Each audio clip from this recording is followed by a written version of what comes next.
समय बहुत खराब है, संभावना बन रही है। अब ये जो भाई साहब हैं, ये तंत्र विज्ञान में राष्ट्रीय स्तर के धुरंधर हैं। अब इन्होंने जो भी भविष्यवाणी की है वो किसी फैक्ट या एविडेंस के बेस पे ही हो सकती है, क्योंकि लॉजिक के बेस पे इतनी बड़ी भविष्यवाणी करना पॉसिबल नहीं। तो क्या है फैक्ट्स?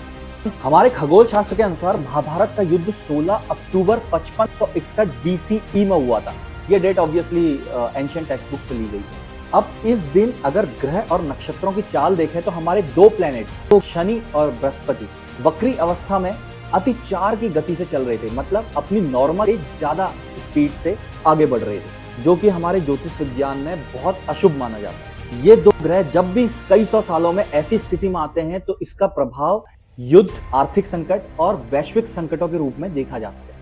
अब बृहस्पति 13 मई को सेम सिचुएशन में आने वाला है और शनि 13 जुलाई को सेम सिचुएशन में आने वाला है। इसके अलावा बाकी मंगल, मरकरी, शुक्र, कोई भी ग्रह 10 मई के बाद अपनी नॉर्मल पोजीशन में नहीं।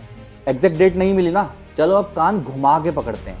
अब मई 2025 में पाकिस्तान के ग्रह और नक्षत्रों पर थोड़ा सा विचार कर लेते हैं। 23 मई को मंगल ग्रह, जो युद्ध और आक्रामकता का प्रतीक है, वो कर्क राशि में गोचर कर रहा है। ये बहुत ही शुभ, मेरा मतलब है पाकिस्तान के लिए बहुत ही अशुभ संकेत है। तो ज्योतिष विज्ञान के अनुसार जो क्रिटिकल डेट्स निकल के आई हैं वो है 13 मई, 23 मई, 30 मई और 13 जुलाई। देखो भैया, ग्रहों की चाल केवल ऊर्जा और आने वाले उथल पुथल और तनावपूर्ण संभावना की ओर इशारा करती है, लेकिन इस बात की कोई गारंटी नहीं है कि वो इंसिडेंट या कोई घटना होगी। लेकिन इंसान का व्यवहार इस बात की गारंटी देता है। महाभारत में जब अर्जुन ने वासुदेव कृष्ण से पूछा था कि माधव क्या भविष्य देख सकते हो, तब माधव ने कहा था मैं इंसान के कार्य और उसके व्यवहार से उसके भविष्य का अनुमान लगाता हूं और वो सच हो जाएगा। और पाकिस्तान के व्यवहार और कर्मों से तो देशवासियों, ऐसे टाइम में जब देश पुकार रहा हो, डर नहीं हौसला दिखाओ। सीमा पर सिपाही जाग रहा है, अब देश भी तैयार है। जय हिंद।